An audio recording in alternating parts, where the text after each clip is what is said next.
જય સ્વામિનારાયણ વિદ્યાર્થી મિત્રો, કેમ છો? મજામાં છો ને? ચાલો, દરેક વિદ્યાર્થી મિત્રો તૈયાર થઈ ગયા છો ને? દરેકે પોતાનું પાઠ્યપુસ્તક, નોટ, પેન લઈ લીધા છે ને? તો ચાલો, ધોરણ 8 સામાજિક વિજ્ઞાન પાઠ 3 ભારતમાં રાષ્ટ્રવાદ વિશે વિદ્યાર્થી મિત્રો, આપણે અગાઉ પીરિયડમાં રાષ્ટ્રવાદ એટલે શું એ વિશે અભ્યાસ કરી ગયા. સાથે સાથે રાષ્ટ્રવાદની ભાવના પેદા કરનારા પરિબળો વિશે પણ અભ્યાસ કર્યો, જેમાં રાજકીય, આર્થિક, વાહન વ્યવહાર અને સંદેશા વ્યવહાર, શિક્ષણ અને સાહિત્ય, વર્તમાનપત્રો અને ભારતનો ભવ્ય વારસા વિશે અભ્યાસ કરી ગયા. એની સાથે આપણે હિન્દીય રાષ્ટ્રીય મહાસભાની સ્થાપના વિશે પણ આપણે અભ્યાસ કરી ગયા હતા. એમાં આપણે એ પછી હિન્દીય રાષ્ટ્રીય મહાસભાની પ્રથમ તબક્કાની કામગીરી વિશે પણ આપણે અભ્યાસ કર્યો હતો. એ સિવાય એ સમયમાં ભારતના અંગ્રેજોએ જે ભાગલા પાડો અને રાજ કરોની નીતિ અપનાવી હતી એ વિશે અભ્યાસ કર્યો, અને એ પણ બંગાળાના ભાગલા જે પાડવામાં અંગ્રેજો સફળ રહ્યા નહોતા એ વિશે પણ અભ્યાસ કર્યો.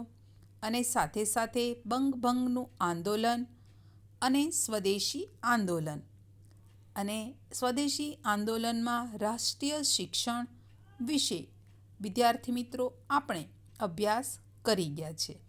હવે આજે આપણે નવા જ ટૉપિક વિશે અભ્યાસ કરવાના છે, અને એ છે જહાલવાદનો ઉદય. વિદ્યાર્થી મિત્રો, આ વિશે આપણે હવે સચિત્ર અભ્યાસ કરીશું. પાઠ 3ના અંદર આપણે ભારતમાં રાષ્ટ્રવાદમાં હવે આપણે જે ટોપિક વિશે અભ્યાસ કરવાના છે એ છે જહાલવાદનો ઉદય વિશે ચિત્ર સાથે. વિદ્યાર્થી મિત્રો, હવે આપણે અભ્યાસ કરીશું.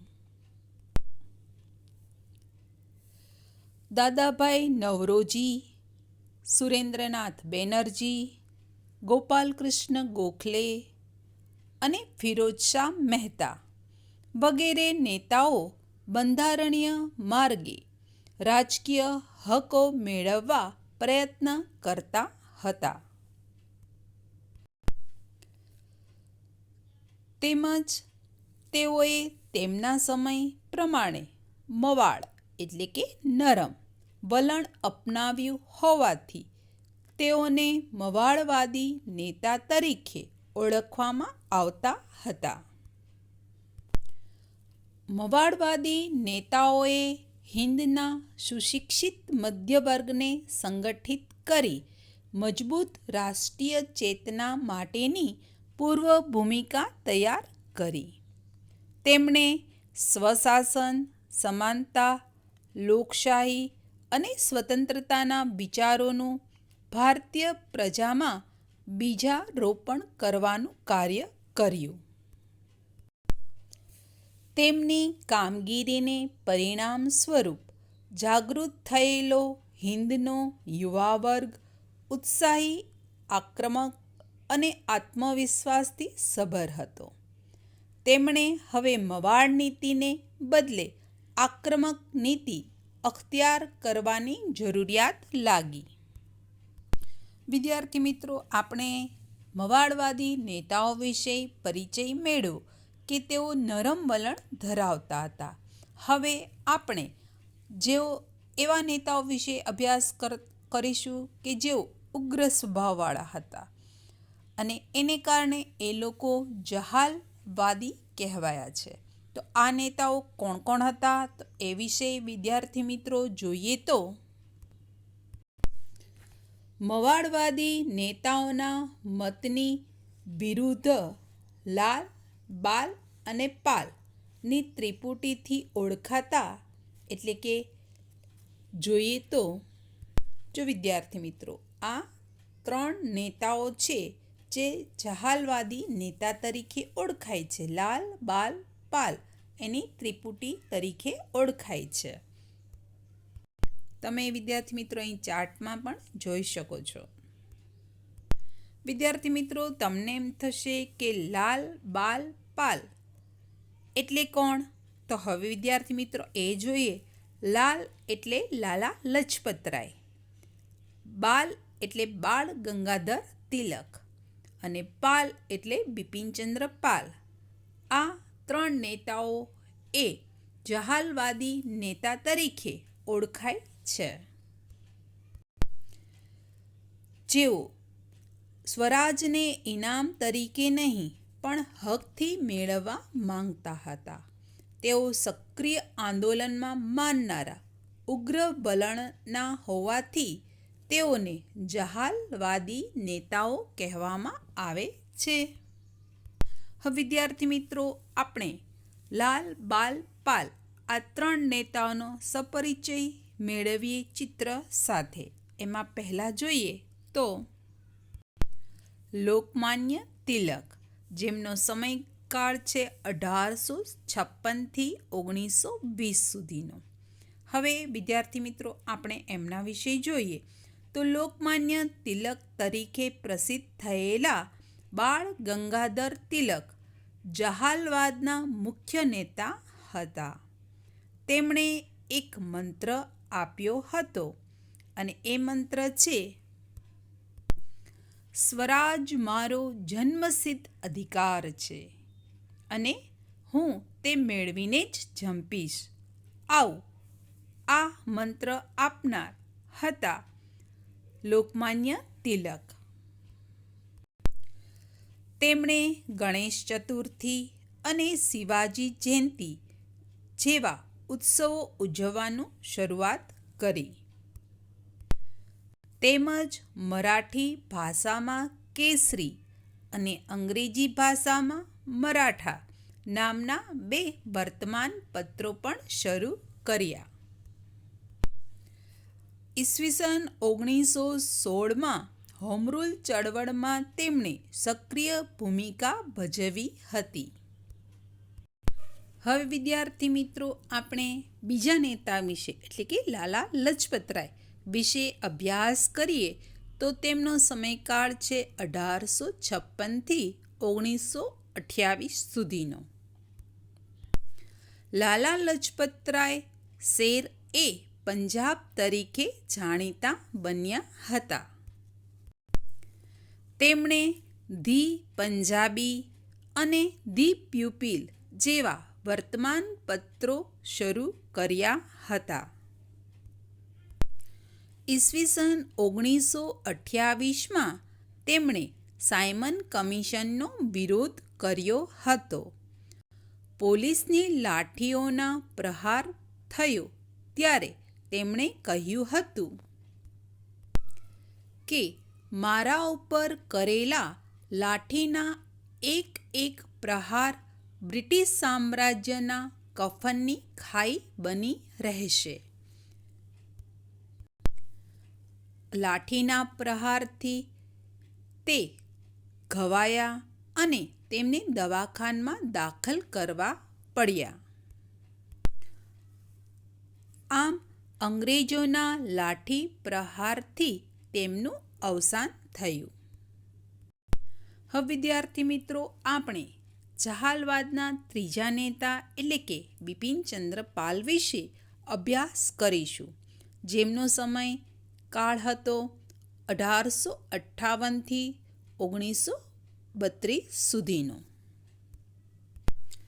લાલ, બાલ અને પાલની ત્રિપુટીના ત્રીજા બંગાળી નેતા એ બિપિનચંદ્ર પાલ હતા. શરૂઆતમાં તેઓ બ્રહ્મો સમાજના સંપર્કમાં આવ્યા હતા. તેમણે ન્યૂ ઇન્ડિયા સાપ્તાહિક અને વંદે માતરમ વર્તમાનપત્ર શરૂ કર્યું હતું. અંગ્રેજ સરકારે યુવાનોને હિંસક માર્ગે ઉશ્કેરવાનો તેમના પર આરોપ મૂક્યો હતો. તેઓ પ્રચંડ લોક આંદોલન દ્વારા સ્વરાજ પ્રાપ્ત કરવાના હિમાયતી હતા. તો વિદ્યાર્થી મિત્રો, આગળ આપણે જહાલવાદના નેતાઓમાં લાલ, બાલ અને પાલની ત્રિપુટી વિશે અભ્યાસ કર્યો. હવે આપણે આગળ અભ્યાસ કરવાનો એ છે મુસ્લિમ લીગની સ્થાપના વિશે. જોઈએ તો અંગ્રેજોએ ભારતમાં ભાગલા પાડો અને રાજ કરોની નીતિ અપનાવી હતી.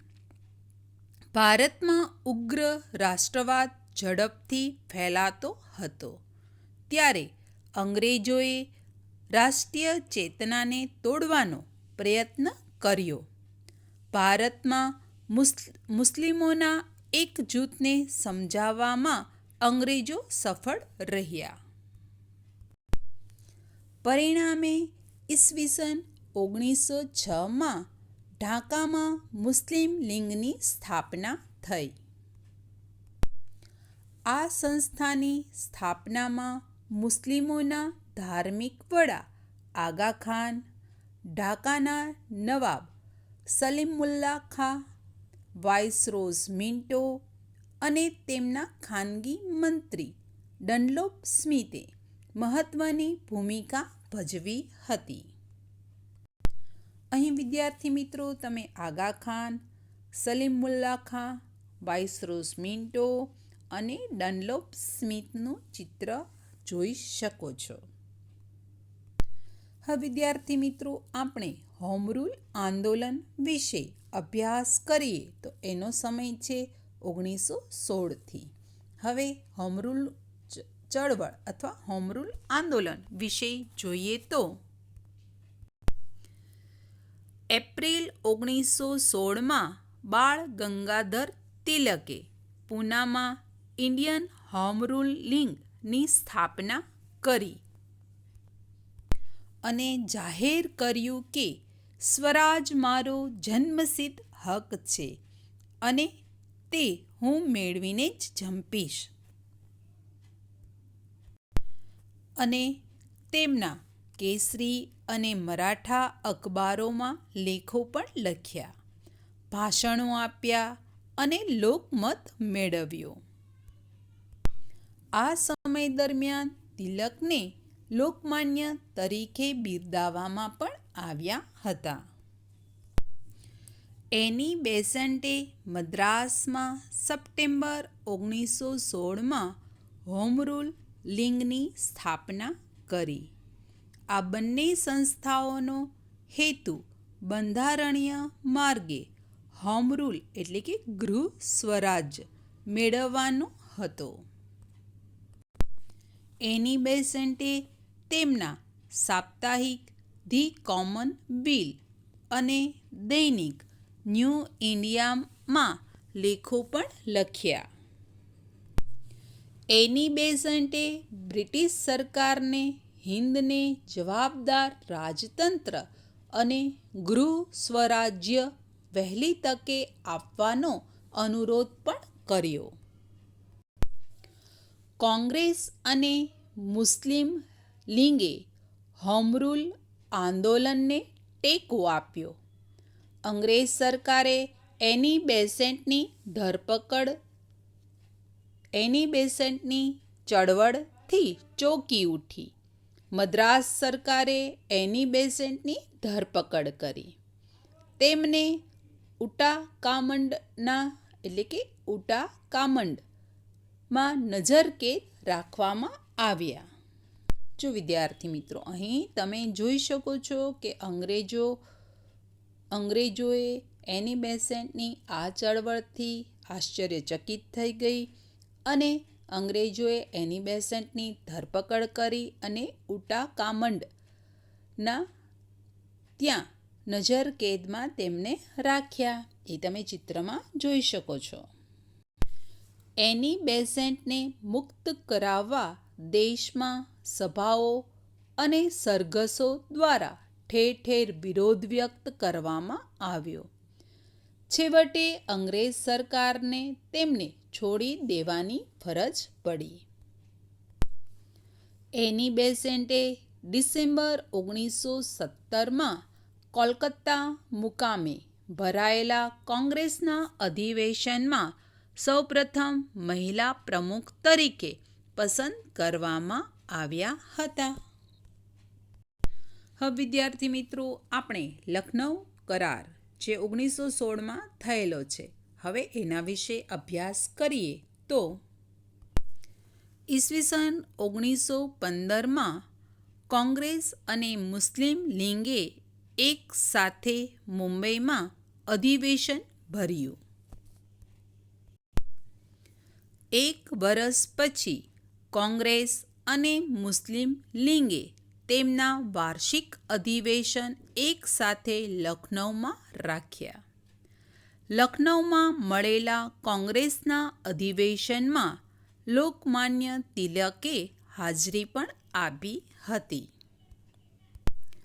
ઈસવીસન 1907માં સુરત કોંગ્રેસ અધિવેશનમાં મવાળવાદી તથા જહાલવાદી જૂથ અલગ પડ્યા હતા. તે હવે ફરી પાછા એક થઈ ગયા. કોંગ્રેસ અને મુસ્લિમ લીગના નેતાઓએ ઈસવીસન 1916માં લખનૌ મુકામે સમજૂતી કરીને કરાર કર્યો, જે લખનૌ કરાર તરીકે જાણીતો થયો. આ કરારથી કોંગ્રેસ અને મુસ્લિમ લીગે રાજકીય પક્ષો તરીકે રાષ્ટ્રના હિતને મહત્વ આપ્યું. તેથી સ્વરાજ માટેની લડતને બળ મળ્યું. હવે વિદ્યાર્થી મિત્રો, આપણે એક નવા ટોપિક વિશે અભ્યાસ કરવા જઈ રહ્યા છીએ, અને એ છે સુભાષચંદ્ર બોઝ અને આઝાદ હિંદ ફૌજ વિશે હવે અભ્યાસ કરીશું. સુભાષચંદ્ર બોઝનો જન્મ 23મી જાન્યુઆરી 1897ના રોજ ઓડિશાના કટક મુકામે થયો હતો. અહીં વિદ્યાર્થી મિત્રો, તમે નકશામાં ઓરિસ્સાના કટક જે ગામ આવેલું છે ત્યાં સુભાષચંદ્ર બોઝનો જન્મ થયો હતો, એ તમે નકશામાં અને ચિત્રમાં જોઈ શકો છો. તેમની માતાનું નામ પ્રભાવતી અને પિતાનું નામ જાનકીનાથ બોઝ હતું. બાળપણથી જ તેઓ તીવ્ર બુદ્ધિ પ્રતિભા ધરાવતા હતા.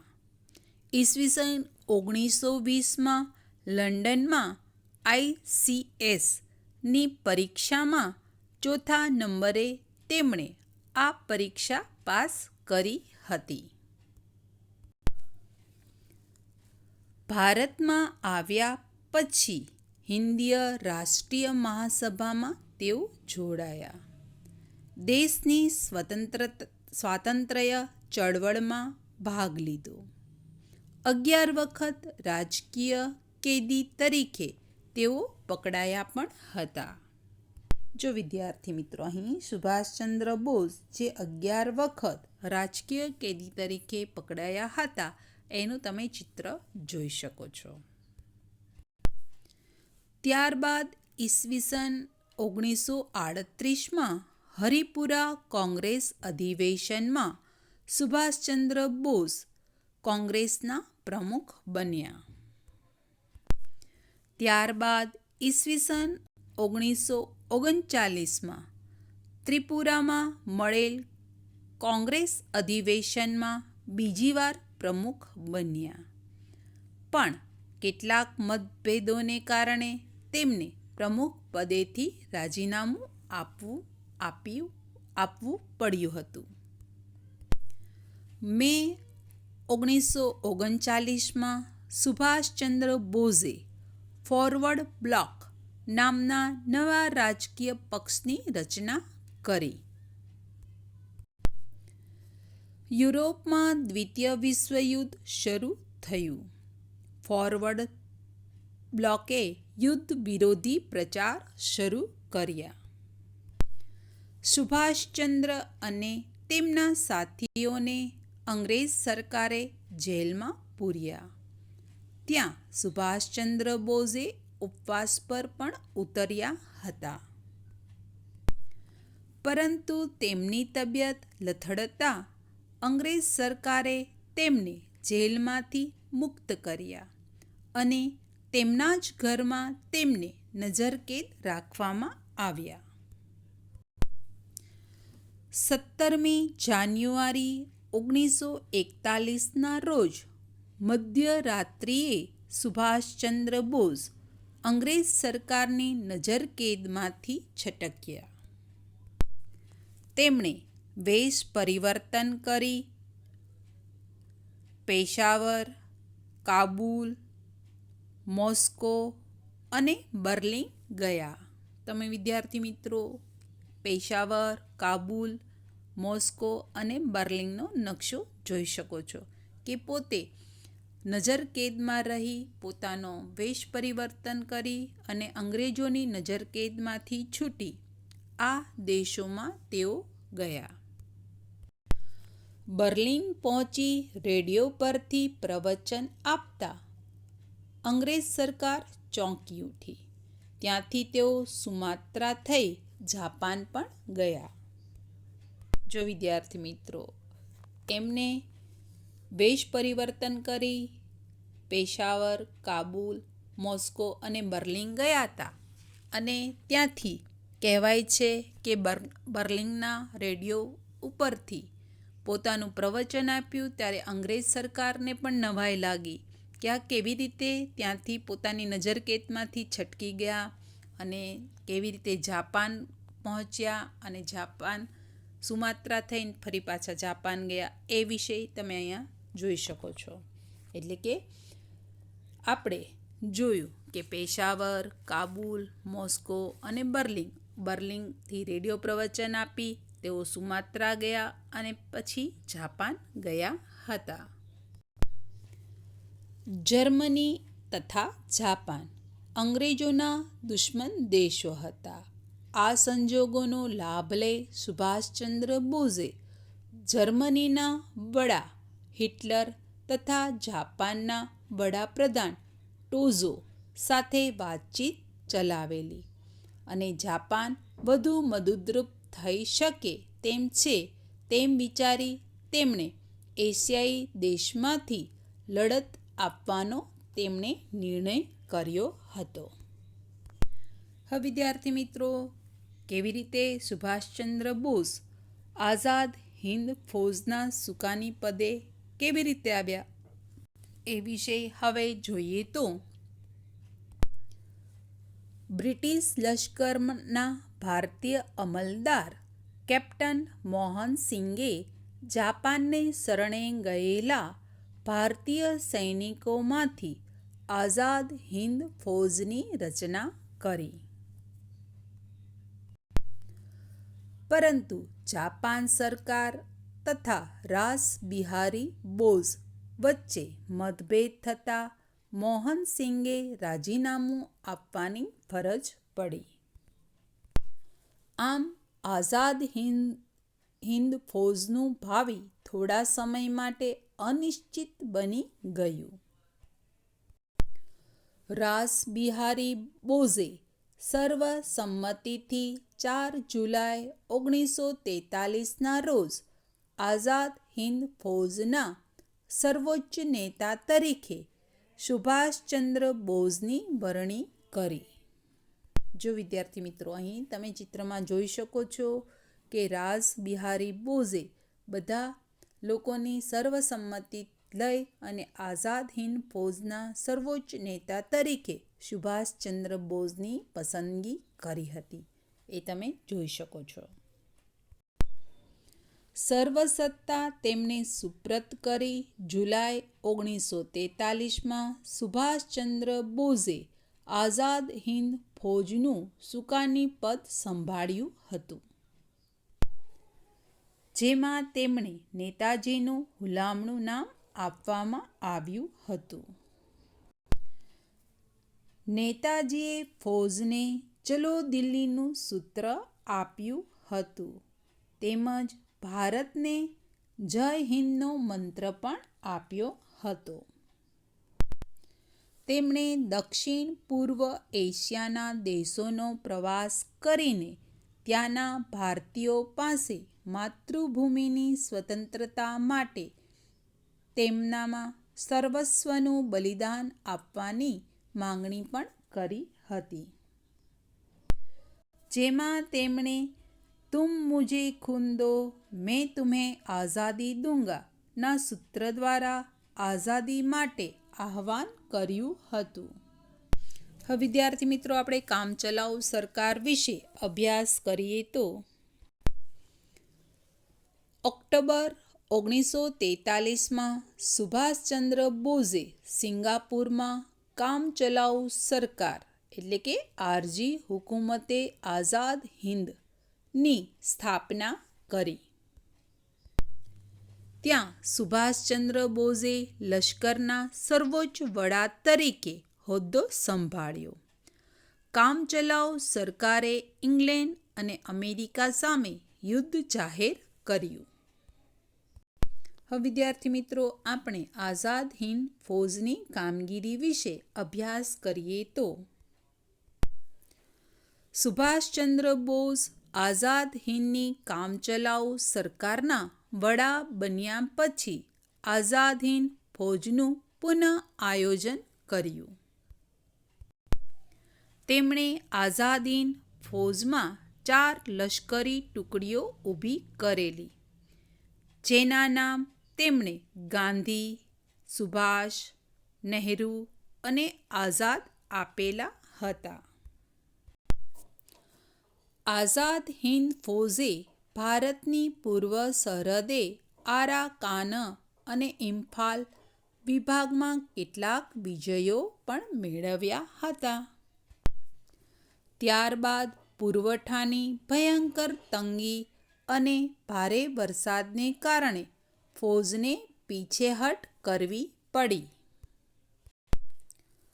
જાપાન ઉપર અમેરિકા દ્વારા અણુબોમ્બ ફેંકાતા યુદ્ધની પરિસ્થિતિ બદલાઈ અને હિંદ ફૌજનું અસ્તિત્વ નાશ પામ્યું. જેમાં 4,000 સૈનિકોની ખુમારી થઈ અને 25,000 સૈનિકોને કેદ પકડ્યા હતા. નેતાજીની પ્રતિજ્ઞા હતી કે હું ગુલામ હિન્દુસ્તાનમાં પગ મૂકીશ નહીં.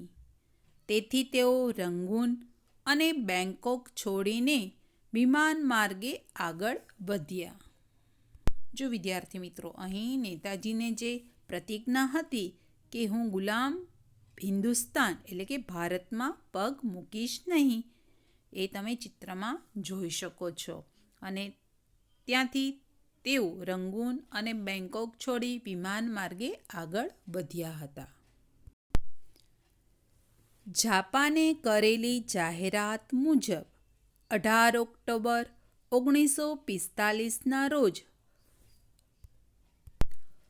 ફોર્માસાના તાઈપેન વિમાની મથકથી વિમાન ઉપડ્યું અને કહેવાય છે તરત જ તેને આગ લાગી.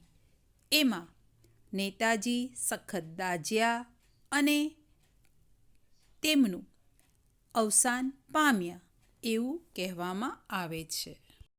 જો વિદ્યાર્થી મિત્રો, અહીં ફોર્માસાના તાઈપેન વિમાની મથકમાંથી જ્યારે સુભાષચંદ્ર બોઝ વિમાનમાં બેસીને વિમાન ઉપડ્યું ત્યારે એકાએક વિમાનમાં આગ લાગી અને તેમાં સુભાષચંદ્ર બોઝ દાઝી ગયા અને તેમનું અવસાન થયું એવું કહેવામાં આવે છે. તો વિદ્યાર્થી મિત્રો, આજે પાઠ 3ની અંદર ભારતમાં રાષ્ટ્રવાદની અંદર આજે આપણે જે ટોપિકનો અભ્યાસ કર્યો હતો એમાં જહાલવાદનો ઉદય સાથે મવાડવાદી નેતાઓ વિશે ભણ્યા અને જહાલવાદના લાલ બાલની ત્રિપુટી એટલે કે લોકમાન્ય તિલક વિશે જોયું, લાલા લજપતરાય વિશે જોયું, બિપિનચંદ્ર પાલ વિશે પણ અભ્યાસ કર્યો. સાથે સાથે મુસ્લિમ લીગની સ્થાપના, એમાં હોમ રૂલ આંદોલન વિશે અભ્યાસ કર્યો, લખનૌ કરાર વિશે અભ્યાસ કર્યો અને સુભાષચંદ્ર બોઝ અને નો પણ પરિચય મેળવ્યો અને આઝાદ હિંદ ફૌજમાં તેઓ જે જોડાયા હતા અને તેઓ તેમના કેવી રીતે સુકાની બન્યા હતા એ વિશે અભ્યાસ કર્યો અને એમણે જે કામચલાઉ સરકારની સ્થાપના કરી હતી એ વિશે અભ્યાસ કર્યો અને છેલ્લા આપણે આઝાદ હિંદ ફૌજની કામગીરીથી પરિચિત થયા અને છેલ્લા આપણે સુભાષચંદ્ર બોઝનું અવસાન કેવી રીતે થયું હોવાનું મનાય છે એ વિશે પણ વિદ્યાર્થી મિત્રો આપણે ચિત્ર સાથે અભ્યાસ કર્યો. તો વિદ્યાર્થી મિત્રો, પાઠ 3 ભારતના રાષ્ટ્રવાદ, આ પાઠ અહીં પૂરો થાય છે. જય સ્વામિનારાયણ વિદ્યાર્થી મિત્રો.